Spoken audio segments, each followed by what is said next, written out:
ஹே எல்லாருக்கும் வணக்கம். எப்படி இருக்கீங்கோ? ரொம்ப நாள் கழித்து நம்ம பார்க்குறோம்.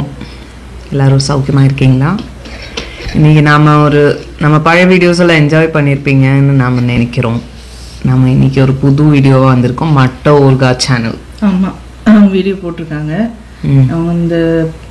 அவங்க தான் புண்ணியவான்கள். நமக்கு காப்பிரைட் கொடுக்க மாட்டேங்கிறாங்க. அது ஒன்று. அப்புறம் அவங்க சேனல் கொஞ்சம் என்டர்டெய்னிங்காக இருக்குது. கொஞ்சம் லாங் வீடியோஸ் ப்ளஸ் என்டர்டெய்னிங். ஏன்னா அவங்க அது கூட ஒரு ட்ரோல் மாதிரி டப் பண்ணுறாங்க. ஆமாம், அது நல்லா இருக்குது பார்க்குறதுக்கு. அண்ட் ஆல்சோ அவங்க போடுற ஒரு எடிட்டிங் கூட மீம்ஸ் போடுறதும் நல்லா இருக்குது. ஸோ 13B அக்கா யாவரும் நலம். ஏப்பா ஏதோ கண்ட பாட்டுக்கெல்லாம் ரீமாஸ்டர் விடுறீங்களே, இந்த பாட்டை கொஞ்சம் பண்ணி விடுங்கப்பா. எல்லாம் நல்ல பிரிண்டே கிடைக்க மாட்டேங்குது.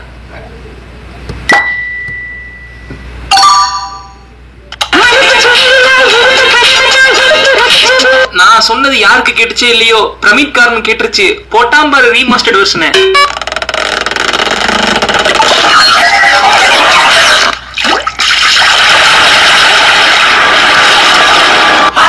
ஊர்கா 2021 September month serial cringe box போடுறதுக்கு முன்னாடி நான் ஒரு ஹிண்ட் ஒன்னு கொடுத்திருந்தேன். லைக் யாவரணம் படத்துல இருந்து மேடி டிவி பாக்குற மாதிரி இமேஜ் வச்சு. நிறைய பேர் நீங்க எபவுட் யாவரணம் படத்தை பத்தி பேச போறேன் அப்படின்னு நினைச்சிட்டீங்க. அந்த சீரியல் கிரிஞ்ச் பாக்ஸ் வீடியோ முடிஞ்ச அப்புறமும் யாவரணம் வீடியோ வேணும்னு கேட்டுட்டு இருந்தீங்க. அப்பவே இந்த படத்துக்கு ஒரு வீடியோ பண்ணலாம்னு யோசிச்சேன், ஆனா பண்ணல.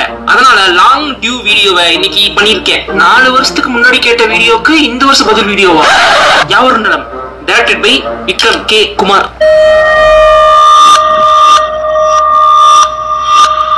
ஒரு பெரிய பங்களா, அந்த பங்களாக்குள்ள பேய்னு வந்துட்டு இருந்த காலகட்டத்துல ஒரு படம் டிவிக்குள்ள பேய். அது எப்படி டிவிக்குள்ள பேய் வரும்னு அவங்க ஜஸ்டிபிகேஷன் கொடுக்கணும் எந்த அவசியமே இல்ல. ஏன்னா பேய் படமே ஒரு kind of fantasy super natural concept தான். அந்த மாதிரி படத்துல என்ன வேணா நடக்குங்கிறதா நம்ம மைண்ட் செட். அப்படிதான் நாமளே படம் பார்ப்போம். ஆனா விக்ரம் கே குமார் அதுக்குமே ஒரு கிளாரிபிகேஷன் கொடுத்திருப்பாரு இந்த படத்துல. அதாவது மனுஷ உடம்புக்குள்ள ஆவி புகுந்துருச்சுன்னு சொன்னா எல்லாராலையும் ஈஸியா நம்ப முடியல. ஆனா ஒரு டிவி ரொம்ப சிம்பிள் மெஷின், அதுக்குள்ள ஆவி புகுந்துருச்சுன்னா நம்ப முடியல. ஐயோ சாரே, எங்களுக்குலாம் நீங்க இவ்வளவு எக்ஸ்பிளைன் பண்ண அவசியம் இல்ல சாரே. என்ன படம் வேணா எடுங்க சார், நாங்க பாக்குறோம். பொதுவா இந்த கோஸ்ட் அண்ட் ஸ்பிரிட் ரெப்ரசென்ட் பண்றதுக்கு 13 நம்பரை தான் யூஸ் பண்ணுவாங்க. அது உங்களுக்கே தெரியும். உலகம் முழுக்க அதுக்கு நிறைய கதை சொல்லுவாங்க, நிறைய மித்து இருக்கு. நிறைய பக்கம் 13 நம்பரை ஃபாலோ பண்ணவே மாட்டாங்க, 12ஓட ஸ்டாப் பண்ணிடுவாங்க. இந்த இடத்துல நீங்க எப்படின்னு கேட்கணும். எப்படி இப்போ ஒரு வருஷத்துல 12 மாசம் தான் இருக்கு, 13 மாசம் இருக்கா? ராசிகள்ல 12 ராசி இருக்கு, 13 இருக்கு. இவங்க ஏன் 12 மணிக்கு மேல ஆச்சுன்னா ஒன்னு தான் சொல்றான், 13 சொல்றான். ரயில்வே டைமிங்ல சொல்லுவாங்களே, நிறைய பேய் படங்கள் கூட இந்த நம்பரை வச்சுக்கிட்டு வந்திருக்கு. அது என்னன்னு உங்களுக்கே தெரியும். ஆனா யாவரும் நலம்ல வாட்ச் ஸ்பெஷல்னா இந்த நம்பரை த்ரோட் படம் ஃபுல்லா ஃபாலோ பண்ணிட்டே இருப்பாங்க. அங்க குடியிருக்க வீட்டு நம்பர் 13B. B ரெண்டா பிரிச்சா 13 வரும். அதனாலதான் அவங்க Bங்கிற ஆல்பபெட்டையே யூஸ் பண்ணிருப்பாங்க. ITV channel number 13. அந்த யாவரும் நலம் டிவி சீரியல் டெலிகாஸ்ட் பண்ற டைம் 13, அதாவது 1 மணி. அந்த நாய் போய் தோன்ற இடத்துல ஒரு B shape play ground Climber இருக்கும். அது எகைன் ரெப்ரசன்ட் 13. செந்தில் இருக்கிற செல் நம்பர் 13. கொலை நடந்த இடத்துல இருந்த பாக்ஸ்ல 13. மாதவன் செவுத்துல சுத்தில ஓங்கி அடிச்சு ஃபிங்கர்ல பிளாஸ்டிக் வாங்கிடுவாரு. அதனால ரத்தம் சொட்டும். அந்த ரத்த சொட்டுக்கள் ரெப்ரசன்ட் B, எகைன் 13. பாத்ரூம்ல வாட்டர் லீக்கேஜ் ஆகி செவுத்துல 13 சிப் ஆகி இருக்கும். இந்த படத்தோட ஹிந்தி டைட்டில் 13B. தமிழ் டைட்டில கூட யாவரும் நலம்ல வர ரூ அண்ட் நாவ 13 மாதிரி தான் ரெப்ரசன்ட் பண்ணிருப்பாங்க. இன்டர்மிஷன் கார்டுலயும் 13. இந்த மாதிரி இந்த படத்துக்குள்ளயும் இந்த படத்துக்கு வெளியேயும் 13 13 13 13 13. இந்த படத்துல இவ்வளவு 13 இருக்கிறதுனால நானும் இந்த வீடியோவை ஃபெப் 13ஆம் தேதியே போட்டுட்டேன். 13ஆம் தேதி பண்ணீங்க, அது ரொம்ப சூப்பரான டேட் ஆச்சே. ஆமா, பின்ன பேய்களுக்கு ரொம்ப பிடிச்ச டேட் அது. ஜெனரலா யாராவது ஏதாவது கதை சொல்ல ஆரம்பிக்கும் போது ஓபன் பண்ணா அப்படிதான் சொல்லுவோம். அதே மாதிரி விக்ரம் குமார் இந்த படத்தை ஓபன் பண்ணி பாப்பல. அந்த வீட்டுல இருக்க எல்லா கேரக்டருக்குமே ஓபன் பண்ணா ஃப்ரேம் தான். ஓபன் பண்ணா ஓபன் பண்ணா ஓபன் பண்ணா ஓபன் பண்ணா ஓபன் பண்ணா ஓபன் பண்ணா ஓபன் பண்ணா. இதெல்லாம் ஒரு விஷயமா? தமிழ் சினிமாவில ஹீரோயின் இன்ட்ரோ பாதி இப்படிதான் ஓபன் பண்ணுவாங்க. நான் சாம்பிள் பாக்குறியா? ஓபன் பண்ணா. ஈவன் அந்த நெய்பர்ஹுட் தாத்தாக்கு கூட லிஃப்ட் டோர் ஓபன் பண்ணும்போது இன்ட்ரோ ஃப்ரேம். இந்த டிவில தான் ஏதோ ஒரு விஷயம் இருக்கு, அதை சுத்தி தான் எல்லாம் நடக்குதுன்னு தெரிஞ்ச அப்புறம் மாதவன் என்கிற மேடி ITV சேனல்ல போடுற சீரியலை விடாம ஃபாலோ பண்ணுவாரு. அந்த சீரியல்ல ஒய்ஃப் பிரெக்னன்ட்டா இருக்கான்னு தெரிஞ்ச அப்புறம் மனோகர் இவன் ஒய்ஃப செக்அப் போக சொல்லுவான். I just want to make sure that all the women in my family are hale and hearty. So sweet. Sure, I'll get it done. அடுத்த நாள் ஒர்க்ல இருக்கும்போது நியூஸ் தெரிஞ்ச அப்புறம் சந்தோஷமா ஸ்வீட் அண்ட் கிஃப்ட்லாம் வாங்கிட்டு லிஃப்ட்ல வருவான். அப்போ பிளைண்ட் தத்தை என்னன்னு கேட்கும்போது தான் அவனுக்கே டிவில நடந்த மாதிரி ரியல் லைஃப்ல நடந்துக்கு ரியலைஸ் ஆகும். அது வரைக்கும் அவனுக்குமே டிவி மேட்டர் ஸ்ட்ரைக் ஆகாது. நீ அப்பா ஆயிட்ட. லிஃப்ட்ல போகும்போதெல்லாம் அது ஒர்க் ஆகாது. இதே மத்தவங்க ஏறும்போது ப்ராப்பரா வேலை பார்க்கும். ஒவ்வொரு தடவையும் ஸ்டெப்ல ஏறி ஏறி இறங்குவான். இதே வைஃப் பிரெக்னண்டா இருக்கிற அன்னைக்கு தான் நெய்பர்ஹுட் தாத்தா லிஃப்ட்ல இருப்பாரு. அப்ப இவனும் கூட சேர்ந்து ஏறுவான். அப்பதான் லிஃப்ட் ஒர்க் ஆகிறத ரியலைஸ் பண்ணுவான். அதுக்கப்புறம் லிஃப்ட்ல போகும்போதெல்லாம் ஒரு ஆளா கூட கூட்டிட்டு போய் வரத வழக்கமா வச்சுப்பான். லிஃப்ட்லயே லிஃப்ட் அடிச்ச ஒரே ஆள் நீதான் மனோகர். எப்ப மனோகர் ஒய்ஃப தூக்கிட்டு ஹாஸ்பிட்டல் போனானோ அப்பவே வில்ல யாருன்னு நமக்கு காமிச்சிருவாங்க. மனோகர் அவங்க ஃபேமிலி டாக்டரை மீட் பண்ணி பிரியாவோட மெடிக்கல் கண்டிஷன் விசாரிக்கும் போது பின்னாடி 333 நம்பர் ரெப்ரசன்ட் பண்ணுவாங்க. தட் மீன்ஸ் இந்த ஆள் தான் ஈவில்னு இன்டைரக்டா நம்ம கிட்ட சொல்லிட்டு இருப்பாங்க. இருங்க இப்போ உடனே போய் what's the meaning of 333 Google பண்ண வேணாம், நானே சொல்லிடுறேன். 666 3 6 வந்தா சாத்தான குறிக்குன்னு இந்த ஓமன் ஜென்மன்ஸ் நம்பர் எல்லாம் பார்த்து நீங்களே புரிஞ்சு வச்சிருப்பீங்க. அதே மாதிரி 3 6ல பாதி 333 அதாவது ஆஃப் ஈவில் அப்படின்னு ஒரு டேர்ம் இருக்கு. இந்த ஆள் கிட்டத்தட்ட இந்த படத்துல ஒரு ஆஃப் ஈவில் தான் சொல்றாங்க. இன்னொரு சில வரலாற்றுல 333 வந்து ஏஞ்சல் நம்பர்னு சொல்லுவாங்க. இந்த ஆள் வந்து இந்த படத்துல உயிரை காப்பாத்த டாக்டர் பிளஸ் பாஸ்ட்ல கொலை பண்ண ஈவில். சோ ஆஃப் ஈவில் கரெக்டா வருதுல. அப்புறம் காய்ஸ், விழாமுயற்சி பத்திக்கிச்சு லிரிக் வீடியோ சாங்கோட டியூரேஷன் மட்டும் போய் பாத்துறாதீங்க. மறுபடியும் சொல்றேன், போய் பாத்துறாதீங்க. மெடிக்கல் ஷாப்ல மெடிசன் வாங்கும் போது சுத்தி கொடுத்த பேப்பர்ல தான் சேனல் டெலிகாஸ்ட் லிஸ்ட் நோட்டீஸ் பண்ணுவான் மனோகர். கனகே டிவி தான் இந்த படத்துக்கு சேட்டலைட் ரைட்ஸ்னால கனகே டிவி தான் முதல்ல காட்டுவாங்க. சபாஸ் மாமா. அப்போ ஐடிவி ப்ரோகிராம் லிஸ்ட்ல பேப்பர்ல பாக்கும்போது பக்கத்துல ஒரு ஸ்டாச்சு ஹைலைட் தெரியுற மாதிரி ஃப்ரேம் வச்சிருப்பாங்க. அந்த சீன்ல நாம எல்லாமே மாதவன் தான் பாப்போம். ஸ்டாச்சுவை பார்த்திருந்தாலும் பெருசா நோட்டீஸ் பண்ணிருக்க மாட்டோம். மனோகர் தான் போலீஸ் ஃப்ரெண்ட மப்டியில கூட்டிட்டு டாக்டர் கிட்ட டிவி மர்மத்தை பத்தி விசாரிக்கலான்னு ஹாஸ்பிட்டல் வரும்போது அந்த ஃப்ரேம்ல doctor, Manohar, police friend and அந்த போட்டோ ஃப்ரேமும் அந்த ஃப்ரேம்ல இருக்கும். செந்தில் ஹாஸ்பிட்டல்ல ஒரு நாள் பிப்ரவரி 21ஆம் தேதி தான் டிவி பாக்கும்போது டிவியை பார்த்து வயலன்ஸா பிஹேவ் பண்ணான்னு கேர்டேக்கர்ஸ்லாம் சொல்லுவாங்க. அதே 21ஆம் தேதியில படம் ஸ்டார்டிங்ல இவங்க டிவில டாக்டரோட ப்ரோகிராம ஃபேமிலியோட பார்த்துட்டு இருப்பாங்க. பர்டிகுலரா அந்த 21ஆம் தேதி நம்ம மைண்டுக்கு ரெஜிஸ்டர் ஆகணுங்கிறதுக்காக கேலண்டரை காமிச்சு மனோகர் அம்மா தேதி 21 ஆச்சு, பிளாட் மெயின்டெனன்ஸ் பில் கட்டிடு மனோகர்னு மனோகர் பார்த்து சொல்ற மாதிரி காட்டுவாங்க. இந்த படத்துல இந்த ஒரு இடத்துல மட்டும்தான் கேலண்டர் டேட்டா க்ளோஸ்ல காட்டுவாங்க இந்த பர்பஸ்க்காகவே.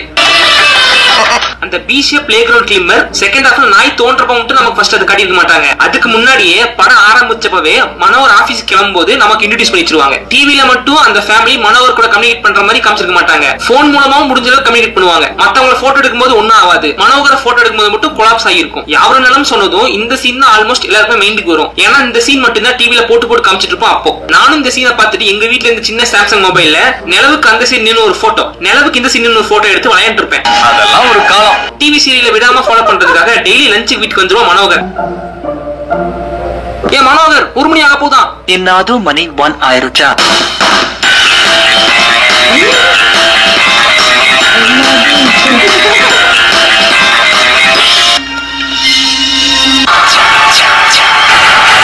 அன்னைக்கு அப்படி சீரியல் பார்க்க வெயிட் பண்ணிட்டு இருக்கும்போது டக்குன்னு அவனுக்கு ஒரு கால் வரும். அந்த கால் அட்டெண்ட் பண்ண போகும்போது தான் பிரியாக்கு கிச்சன்ல ஆக்சிடென்ட் ஆகும். அதுக்கப்புறமும் போன்ல ஹலோ சொல்லுவான். ஆனா யாரும் ஆப்போசிட்ல பேச மாட்டாங்க. பிகாஸ் அப்ப கால்ல கம்யூனிகேட் பண்ண ட்ரை பண்ணதும் அவங்கதான். படம் முடிஞ்ச அப்புறம் போஸ்ட் கிரெடிட் சீன்ல டாக்டர் பாலு கிட்ட இருந்து போன் வரும் மனோகருக்கு. அப்பவும் டாக்டர் பாலு போன்ல கம்யூனிகேட் பண்ணுவாரு. அப்ப அந்த போன்ல டைம் பாத்தீங்கன்னா 9:13 9:13 9 + 1 10 10 + 3 13. சார் மறுபடியும் 13. எலக்ட்ரானிக் ஐட்டம் மூலமாவும் பேக கம்யூனிகேட் பண்ற மாதிரி காட்டுவாங்க. TV, lift, cellphone and B for pay. மனோகருக்கு இவங்க டிவி சீரியல் பாக்குறது பெருசா பிடிக்காது. கலாச்சிட்டே இருப்பான்.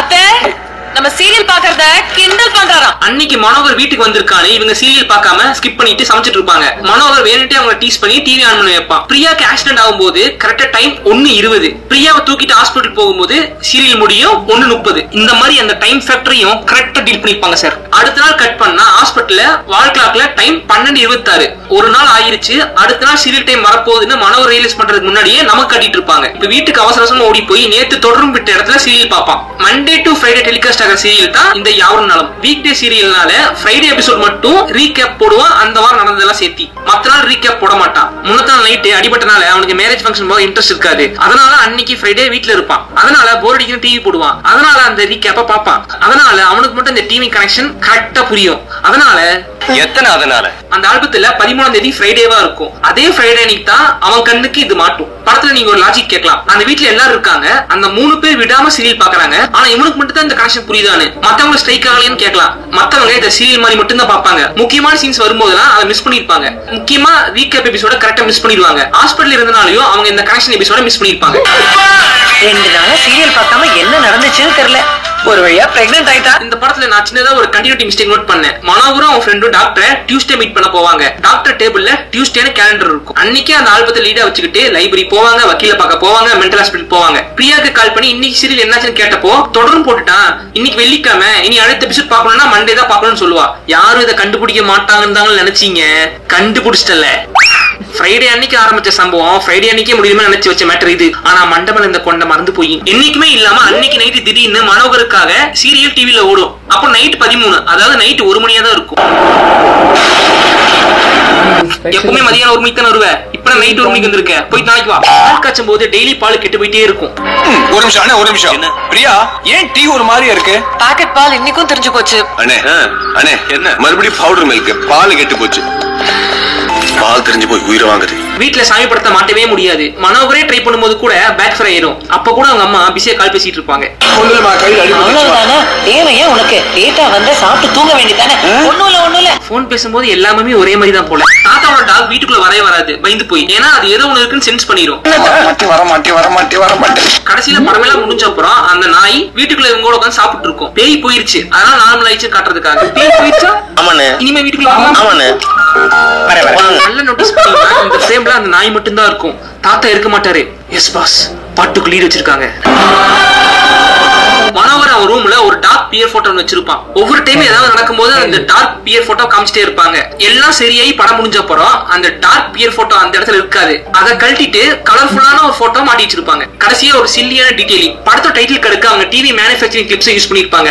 இந்த படத்தோட மெயின் டூல் டிவி. சோ அந்த மூட் செட் பண்றதுக்காக டிவி இன்ட்ரோ. இத பாக்கும்போது எனக்கு டக்குன்னு வேட்டையன் ஸ்ட்ரைக் ஆச்சு. வேட்டையன் படத்தோட பிளாட் என்கவுண்டர், அதோட டூல் பிஸ்டல். சோ அதனால வேட்டையன் டைட்டில் கார்டுல gun, pistol, bullet manufacturing process intro வச்சிருப்பாங்க. இப்ப எனக்கு தெரிஞ்சது சொல்லிட்டா, லவ் டுடே படத்தோட டூல் மொபைல் போன், அதனால மொபைல் மேனுஃபேக்சரிங் தான் டைட்டில் கார்டா இருக்கும். வேற யாவரும் நம்ம கான்செப்ட்லயே விக்ரம் கே குமார் எடுத்த ப்ராடக்ட் தூத்தா. இதுல டிவில போய் அதுல பேப்பர்ல போய்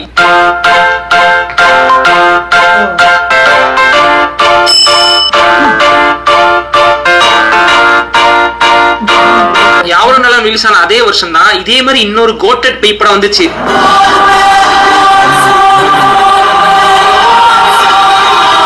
ஈரம் யாவரும் நல்ல குட் ஹாரர் ஃபிலிம்ஸ். டேய் அம்மாவாசை, இதுல அவளும் வருவாடா? ஏன் பாஸ், நாளைக்கு தான் லவர்ஸ் டே, இன்னைக்கே அவளை நினைச்சு ஃபீல் பண்ண ஆரம்பிச்சிட்டீங்க? அவள நான் பேய் படத்தை சொன்னேன்டா.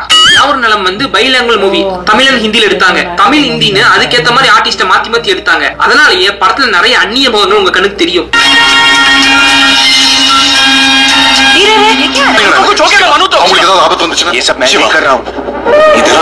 கதைப்படி கதை நடக்கிறது பாம்பேல, ஆனா ஒரிஜினலா செட்டு போட்டு எடுத்து சென்னையில. அது எப்படி உனக்கு தெரியும்? இதோ விக்கிபீடியால போட்டுருந்துச்சு. ஹிந்தில அந்த டிவி சீரியல் பார்க்க கொஞ்சம் குவாலிட்டியாவே இருக்கும். ஆனா தமிழ் டிவி சீரியல் சீக்வன்ஸை டிபிக்கல் தமிழ் டிவி சீரியல் குவாலிட்டியே பண்ணிருப்பாங்க. அதனால அதை மட்டும் பார்க்க தனியா எடுத்து ஒட்ட வச்ச மாதிரியே இருக்கும். ஏன்னா அதை மட்டும் அசிஸ்டன்ட் டைரக்டர் எடுத்துட்டு போனா இருக்கும்.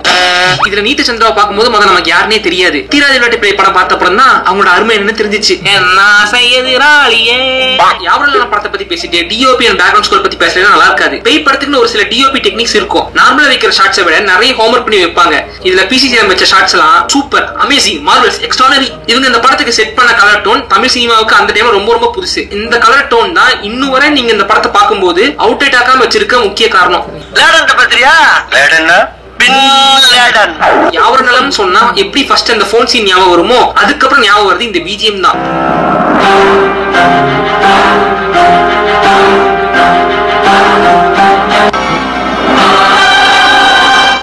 பிஜிஎம் படத்துல மொத்தம் 3 சாங். ஃபர்ஸ்ட் அந்த இன்டிமசி சாங். நான் ஆல்ரெடி இத பத்தி ஒரு இடத்துல பதிவு பண்ணிருக்கேன். நம்ம ஊர்ல ஒரு படத்துல எராட்டிக் சாங் வருதுன்னா அதுக்கு 2 ரீசன் தான். ஒன்னு மார்க்கெட்டிங் பர்பஸா இருக்கும், இல்லனா இன்டிமசியை கன்வே பண்றதுக்காக இருக்கும். கப்பிள்ஸ்குள்ள இருக்கிற செக்சுவல் லைஃபை நம்ம ஊர்ல காட்டுறதுக்கு நிறைய ரெஸ்ட்ரிக்ஷன் இருக்கும். அதனால பெரும்பாலும் அதை அந்த சாங்ல காட்டுவாங்க, இல்ல அந்த சாங்கோட வரிகளை காமிச்சிட்டு இருப்பாங்க. அதுக்காக மட்டுமே வச்சது தான் இந்த படத்துல இந்த பாட்டு. பின்னாடி பிரியா பிரெக்னன்ட் ஆகிறதுக்கு இந்த சீன்ல வர இந்த பாட்டு தான் முக்கிய காரணமா இருக்கும். ஆனா மனோகர் பலே ஆலியா, நீ 13 மாடி ஏறி வந்து ஸ்டாமினா குறைய செஞ்சு வச்சிருக்கு பாத்தியா, மாசியா நீ.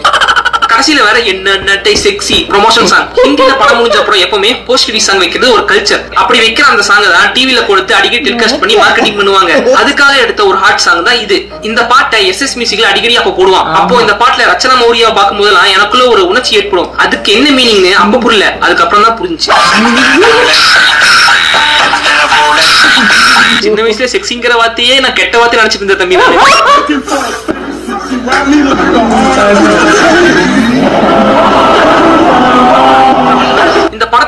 3 கனெக்ஷன் இருக்கு. யாவரும் நல்ல படத்துல வர ஒனிடா டிவியை தான் நாங்க எங்க வீட்டுல ஒரு காலத்துல ரொம்ப வருஷமா யூஸ் பண்ணிட்டு இருந்தோம். அந்த ஒனிடா டிவில இந்த படத்தை பார்க்கும்போதெல்லாம் ஒரு மாதிரி எக்ஸ்ட்ரா அள்ளு விடும். ரெண்டாவது அந்த தாத்தாவோட நாய் பேரு ஹாரி. அதுதான் நான் ஒரு காலத்துல வளர்த்திட்டு இருந்த நாய் பேரு. இந்த படத்துல அந்த கடைசி பாட்டுல ஃபீச்சர் பண்ண அந்த ஹீரோனோட பேரு தான் என் லைஃப்ல அந்த கேரக்டர்லயே ஒரு முக்கியமான பேரு. இப்ப அந்த டிவியே என்கிட்ட இல்ல, அந்த நாய் என்கிட்ட இல்ல, அந்த பேர் உள்ளவங்களும் இப்ப இல்ல. சோ இதெல்லாம் வச்சு பார்க்கும்போது 13 நம்பர் தியரி உண்மைதான் போல. இந்த படத்துல ஏன் டிவி சேனல் பேரு ஐடிவி வச்சாங்க தெரியுமா? உங்களுக்கு தெரியுமா Rajendran? Sir, you must have a better idea. You tell us. Neighbourhood தாத்தாக்கு கண்ணு தெரியாது. He has no eyes. அதுக்கு பதிலா the TV has eyes. அதுக்கு கண்ணு இருக்கு. அது எல்லாத்தையும் பார்த்துட்டு இருக்கு. அதனால தான் அந்த சேனல் பேரு ஐடிவி. எப்பா கபிலா போதும்பா, ரொம்ப உருட்டாத. Okay bye from அட்டோர்காட்.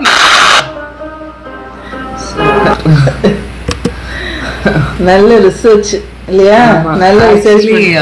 அந்த ஹிடன் டீடைல்ஸ் எல்லாம் இப்பதான் நாங்க நோட்டீஸ் நம்ம பண்ணோம். இதுல 80% நான் நோட்டீஸ் பண்ணவே இல்லை இந்த அளவுக்கு டீடைல். ஏன்னா அந்த அளவுக்கு அப்ப நம்ம பார்க்கும்போது ஒரு பேய் படம் ஆக்சுவலி இப்பதான் அந்த ஹிடன் டீடைல்ஸோட இம்பார்ட்டன்ஸ் வந்துச்சு. முன்னாடி அவ்வளவு அந்த ட்ரெண்ட் இல்ல, சும்மா படம் பார்த்துட்டு போவோம். இப்பதான் நாம வந்தது இந்த படம் 2009 கொரியால தான் இருக்கேன் அப்ப நானு. கொரியாவுக்கு வந்து அப்பதான் 1 year ஆகுது. அப்பதான் பார்த்தேன், நான் நெட்ல பார்த்தேன் இந்த படத்தை. அப்ப நம்ம அந்த அளவுக்கு எல்லாம் அந்த டைம்ல யோசிக்க மாட்டோம், ஹிடன் டீடைல்ஸ் யோசிக்க மாட்டோம். இல்ல ஃபர்ஸ்ட் ஆஃப் ஆல் நாம அவ்வளவு யூடியூபும் பாக்குறது இல்ல, டிவி தானே நமக்கு அன்னைக்கு எல்லாமே. இல்ல யூடியூப் வந்த 2010ல யூடியூப் ஸ்டார்ட் பண்ண பாக்க. ஆனா நம்ம அந்த கான்செப்ட் ஏதாவது ஒரு படம் வந்தா டிவில பாக்குற ஒரு எக்ஸைட்மெண்ட் நம்ம யூடியூப்ல பார்த்து அப்படி பாஸ் பண்ணி பாக்குற அந்த ஹாபிட் இல்ல. அந்த ஹாபிட் அப்பல நெட் சைட் எல்லாம் இருந்துச்சு, சில சைட்ல தான் படங்கள் போடுவாங்க. வந்துட்டு அப்போ பாஸ் பண்ணி பாக்குறது அந்த ஆப்ஷன் இல்ல நமக்கு. ஃபிலிம்ல வந்தா நம்ம அப்படி பார்ப்போம். அப்புறம் இந்த படம் வந்து ஆக்சுவலி அது ரீமேக் இல்ல, டப்பு தான். கரெக்ட். நான் ஆல்மோஸ்ட் எல்லா கேரக்டர்ஸும் சேம் இவங்க சொன்ன மாதிரி இல்ல. மேபி இந்த மாதிரி படங்கள்லாம் தமிழ்ல எடுத்துட்டு இருக்கும்போது அட் அ டைம் கூட ஒரு சில கேரக்டர்ஸ் மட்டும் மாத்தி. ஆமா ஆமா, அவன் சொன்ன மாதிரி அந்த கலரிங்கும் அந்த லைட்டிங்கும் ரீமேக் தான்ப்பா. அப்படியே டப்பிங்னா அதே பீப்புள் தமிழ்ல பேசுவாங்க, பேக்ரவுண்ட்ல ஹிந்தி மட்டும். ஆனா இது இல்ல, ரீமேக். இது நிறைய பேரை மாத்திருக்காங்க கேரக்டர்ஸ், ரீமேக் திருப்பியும் பண்ணிருக்காங்க. ஆனா நல்ல படம் நல்லது. ஆனா இவ்ளோ டீடைல்ஸ் இப்பதான் நோட்டீஸ் பண்றோம். அண்ட் அவங்க commentary as usual very good, editing very good. ஆமா, ஒரு எடிட்டிங் சிலது A+ எடிட்டிங் இருக்கு. ஆமா, தேங்க்யூ வாழ்த்துக்கள். ஓகே, அப்ப அடுத்த வீடியோல பார்க்கலாம். Good night.